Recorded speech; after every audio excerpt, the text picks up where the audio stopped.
สบายดีกันยามเช้าพ่อแม่พี่น้องมื้อนี้ตื่นแต่เช้าเอาลูกชายไปส่งโรงเรียน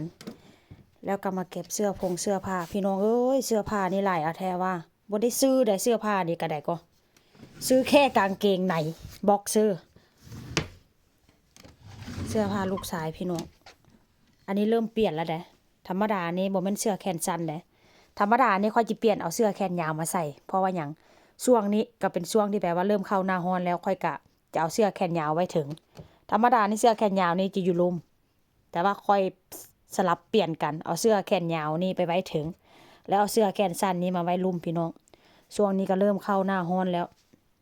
เสื้อผ้านางหลายถามว่าได้ซื้อบ่ได้ซื้อได้นี่นะพุ่นน่ะทั้งในก็ยังเต็มนะมีแต่ผู้เอาให้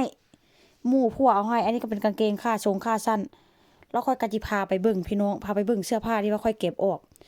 ถ้าหากว่าอยู่เป็นบ้านอยู่อันประเทศไทยประเทศลาวค่อยกะจิแจกแต่ว่าค่อยก็ให้กับเจ้าไปหลายแล้วล่ะให้หยังให้แบบว่าอันหมู่ของลูกชายหั่นน่ะเขาเจ้าเป็นมุสลิมเขาเจ้าเป็นคนปากีสถานพี่น้องค่อยก็ให้กับเจ้าไปหลายรอบอันนี้ก็ยังนี่ก็ยังเต็มอยู่เสื้อผ้านี่ก็ได้ก็แล้วก็ยังอยู่เกะอยู่ในนั้นเต็มเลยได้แต่ว่าเป็นเสื้อผ้าหน้าหนาวว่าเช่นซะค่อยกะจิพาไปเบิ่งเสื้อผ้าที่แบบว่า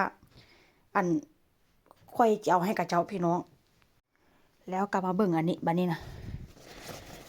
3-4 ถุงนี่แม่นหมดพี่น้องแล้วก็อยู่ในกระเป๋านี่นำได้ในกระเป๋านี้ก็แม่นค่อยจะเอาให้กับเจ้าเพราะว่าอันเดือนที่แล้วเนาะค่อยก็ฮ้องกับเจ้ามาเอาเพราะว่าเสื้อผ้าหั่นน่ะเฮาบ่ได้ใช้แล้วเฮาก็ส่งต่อว่าเช่นซะมันก็มีได้มีร้านมือสองแต่ว่าค่อยก็บ่เอาไปให้กับเจ้าร้านมือสองหั่นน่ะค่อยเอาให้คนดีก่อนเพราะว่ามันสิได้บุญพี่น้องเอ้ยพุ่นน่ะเสื้อผ้าน่ะอันนั้นก็เป็นผ้าห่มที่แบบว่าใช้แล้วก็มันเก่าพี่น้องแต่ว่ามันก็บ่ได้เก่าถึงขนาดดอกแต่ว่าก็คือว่าหั่นแหละเนาะมึงแม่หนักแน่นอึ้งตึงมีแต่เสื้อผ้าได้นี่แหละจะให้กับเจ้าพี่น้องเพราะว่าลูกชายก็คือว่าหั่นแหละเนาะลูกชายมันใส่บ่ทันเพราะว่าลูกชายค่อยน่ะใหญ่ไว้แล้วโตบักใหญ่เลยพี่น้องเอ้ยเห็นบ่อันนี้ก็เป็นพวกรองเท้าซื้อมาบางอันก็ยังบ่ได้ใส่ซับเห็นบ่รองเท้านี่ก็ได้รองเท้าหน้าฮ้อนได้ใส่แค่แป๊บเดียวพี่น้องเอ้ยก็สิได้ให้กับเจ้าไปหมดนี่ล่ะอันนี้ก็แม่น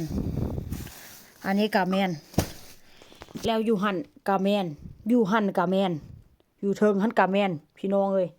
จักจะเอาไปไว้บ่อนใดเสื้อผ้านี่ก็ได้ก็ดีแต่ว่า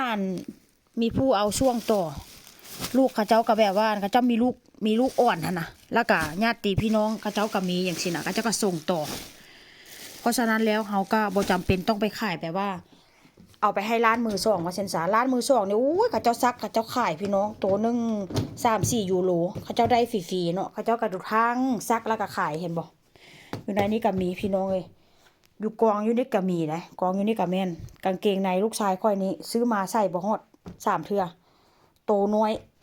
เพราะว่ายังลูกชายค่อยแป๊บเดียวก็ใหญ่ขาบักใหญ่เลยค่อยก็เลยแบบว่าบ่ได้ใส่แล้วกองอยู่นี่ก็แม่นได้กองอยู่นี่ก็แม่นกองอยู่นี่นะก็เลยจะให้กับเจ้าส่งต่อพี่น้องเอาบุญว่าเส้นซะเอาไปร้านมือสองเขาเจ้าก็เอาแล้วล่ะเขาเจ้าเอาเก็บซักขายเขาเจ้าเงินเข้ากระเป๋าเขาเจ้าแต่ว่าเฮาส่งต่อเฮาก็ได้บุญว่าเส้นซะพี่น้องนี่ล่ะมื้อนี้ก็เอาคลิปมาฝากค่อยก็ลงคลิปไปเนาะ2-3 เดือนที่แล้ว